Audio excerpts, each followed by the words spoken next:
Thank you all for joining us this morning. I'm Wanda LeGrand, Chief Student Services Officer, and I'm joined by Dr. Tony Watlington, Chief of Schools. We invited you here to answer your questions and to reiterate to our students, families, staff, and this community that we have been and will continue to be proactive in planning and implementing the district's response if and when we are impacted by COVID-19. Last week, under the direction of our superintendent, Dr. Sharon Contreras, we convened the 10 largest school districts in the state, along with state and local healthcare officials, to discuss and collaborate on plans that put safety and prevention as our top goals. We hope the coronavirus never impacts Guilford County and our schools. However, we know that that thought would be short-sighted. We understand that this crisis is an evolving situation, and we have done our best to stay on top of communications and guidelines from the Centers for Disease Control, the North Carolina Department of Health and Human Services, and the Guilford County Department of Health, as well as the Guilford County Emergency Management Service, along with our internal teams. On yesterday, we presented our COVID-19 response plan to our principals and the Board of Education. Our plan is a four-phase strategy that considers multiple scenarios. Currently, we are in phase 1 of the plan, which went into effect when the COVID-19 first case was confirmed in North Carolina. Phase 2 will be enacted if and when there is a confirmed case in Guilford County. Phase 3 will begin if there is a confirmed case at one of our schools. And phase 4 takes place if there are multiple schools or buildings within Guilford County Schools that have a confirmed case of COVID-19. So now briefly, I'd like to discuss the phases of our plan and a few of the strategies that we have implemented.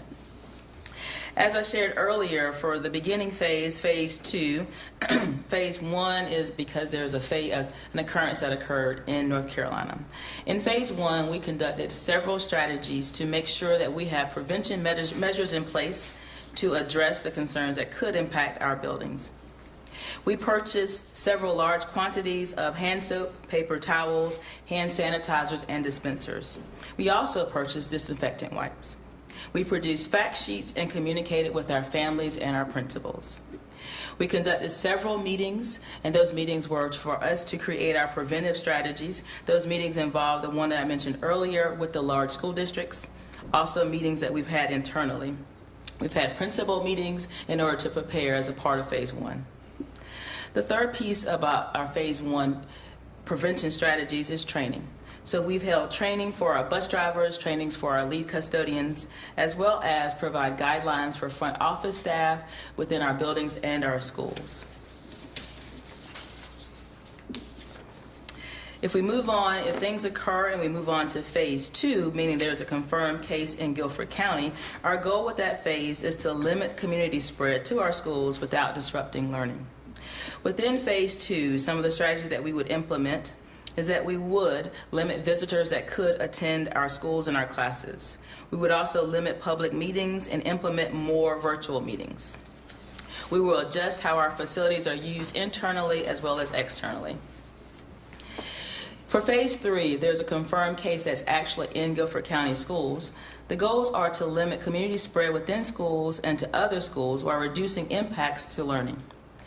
During that phase, we will cancel public meetings and gatherings. We also would close those impacted schools to do a deep cleaning to prepare them for reopening.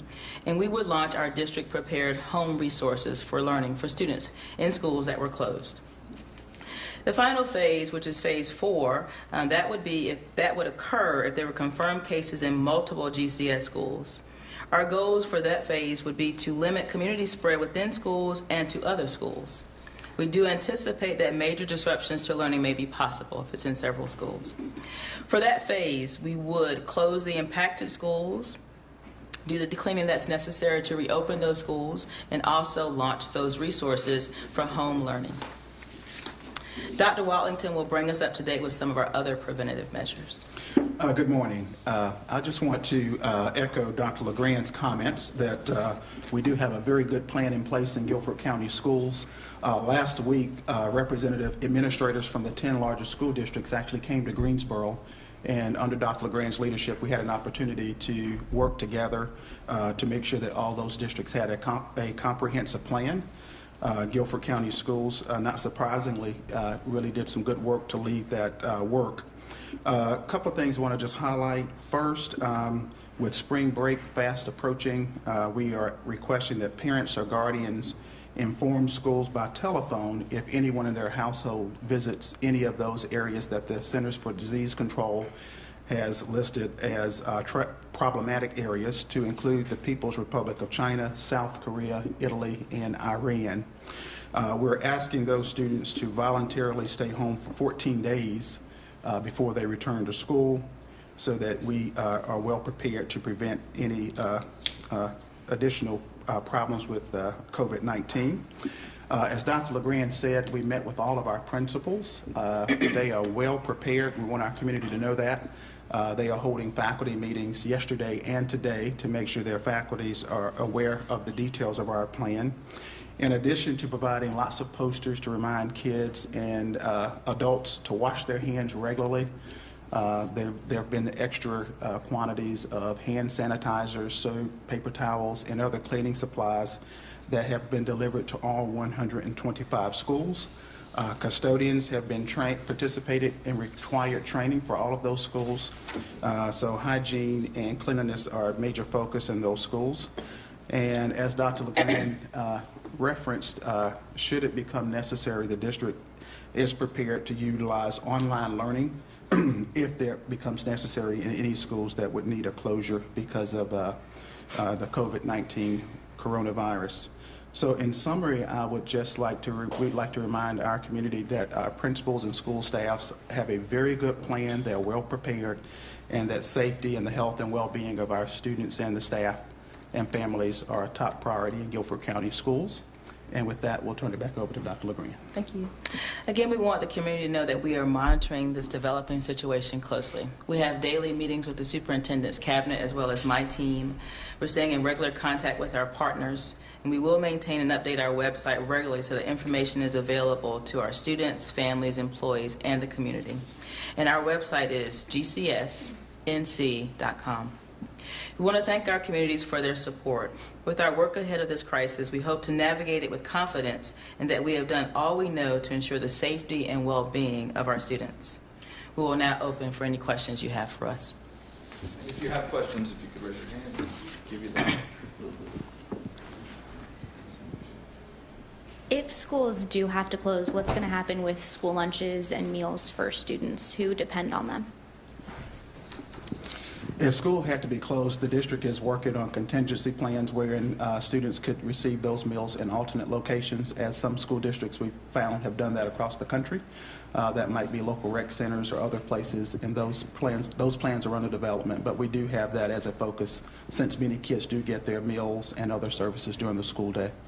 For our families that also receive those backpacks that might go home from our community agencies, we're working with them to create those contingency plans as well so that we can get those resources to the families. And you spoke about spring break, but there's also field trips coming up in April to areas like Williamsburg and D.C., and those states and cities have more cases of coronavirus than we do. Are those field trips going to be canceled? And if so, will parents get reimbursements? We have a list of all the field trips that are planned in the district through the conclusion of the school year. At this time, there are no bans on any field trips. However, we do monitor it daily, and we follow the guidance from the Centers for Disease Control about places that we ought to avoid. And on a day-by-day basis, we'll continue to review those. And if cancellations become necessary, we'll communicate that. But at this time, field trips that are planned are on go. And if a student does have to self-quarantine for 14 days, are those days going to count against them, or is online learning going to be utilized? The days would certainly not count against the students because they're absent because of no fault of their own, and we will code those students appropriately. How are you going to police students and parents to let you guys know if they've been traveling or not? Because if it's up to the parent, how are you going to make sure that they're telling you what's going on? What we do is communicate with our parents and share our expectations. We know that our parents want their children as well as other children to be safe, and so that's our suggestion, and that's why we're asking them to let us know and to self-quarantine. At no, as Dr. Watlington mentioned, we'll provide the resources for students while they're home, but that helps to keep their child safe as well as students and families in their communities. I'd also note that we really do want students who are sick or staff members who are sick or feel like they might be ill to stay home. And so we discontinue any incentives for perfect attendance or very good attendance because we don't want to send mixed messages. We want folks to take care of themselves first. How much money was spent in phase one on the flyers and the extra supplies and cleaning items, and how is that being paid for since it was all unexpected? Well, I don't have the dollar amount for you. It is coming from the appropriate resources. So, for instance, we do have custodial supplies, and they have a budget that's allocated. Angie Henry mentioned last night that there's a need to move money to that fund. If we exhaust the fund, then they would come to the board for that request. And the same thing is true for communications. Our communications team has a budget for sharing communication materials, and as needed, we would increase that. So far everything has just been within your already allocated budgets, and you'll adjust accordingly if needed later on? Okay, yes. Thank you.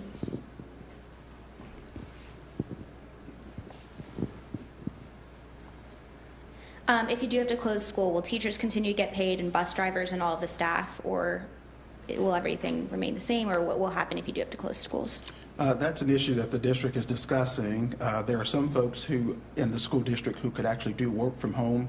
There are other employees, such as principals and teachers. There are other employees who could not do their work at home, as you can imagine, to include bus drivers and cafeteria workers. That's something that the administration is discussing and hope to get some more solid answers there as we go forward. And school nurses are already overwhelmed, and they're already traveling between schools. Is there a plan in place for them? Is there a plan to get more nurses into schools? Our health department is our partner with our school nurses. They provide them to our schools, and they've been very responsive. We've made a few requests for additional nurses in certain places, and they've been responsive to meet those needs for us. I foresee if there are other concerns, we would do the same thing during our daily call to share that concern with them. But they've always, up to this point, been very supportive. How many additional nurses have you requested for? I don't know the exact number. I think we just requested about 2 additional nurses, 1 to 2. Our nurses have done a fantastic job. I'd like to respond to that as well. Our nurses so I often say that the public health department has done a great job. So they are an extension of the health department. So I do want to say that our nurses are very responsive. So they do travel to a few different schools, but they have been quick to address the concerns at a school. They have not complained, not one bit, nor said that they were overwhelmed. So we are very grateful for their support, and they have been trained to do this, and they've done an outstanding job for us. I'll ask that. You can go. Okay. I'm sure you're constantly disinfecting schools because kids get sick all the time. So how much have you ramped up disinfecting and cleaning those schools? Could you give an example? One example is cleaning school buses twice a day, disinfecting those and putting hand sanitizers on those buses. We've also prioritized some really high frequency areas in schools to include media centers, certainly school locker rooms and athletic facilities. It's important to note that once you clean them, you have to do it again pretty frequently, but we're committed to doing that. One other thing that I would add that we're also cleaning, having additional cleaning, is our art supplies. So you might take for granted PE equipment and art supplies, but we are cleaning those as well because they're usually shared by several students, and so they're being cleaned daily as well throughout the day and in between classes. Are you guys doing anything for athletic events or games scheduled between schools? Are you taking precautions there? We are monitoring developments across the state of North Carolina very closely, and it's our understanding that as of today there are no confirmed cases in Guilford County, but should that occur, we have it certainly on our radar to think about whether or not we'd have large gatherings at athletic events and other events where there are lots of people. Winston-Salem Forsyth County Schools just canceled all travel and field trips. At what point will it take for you guys to do the same? We're reviewing those on a daily basis, and it could change any day.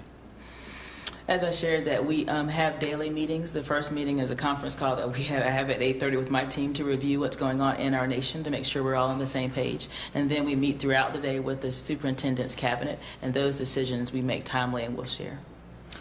It should go without saying, but we're also reminding our students in schools not to share food and water bottles and drink out of the same bottles and things of that nature, so that we practice really good hygiene in the schools.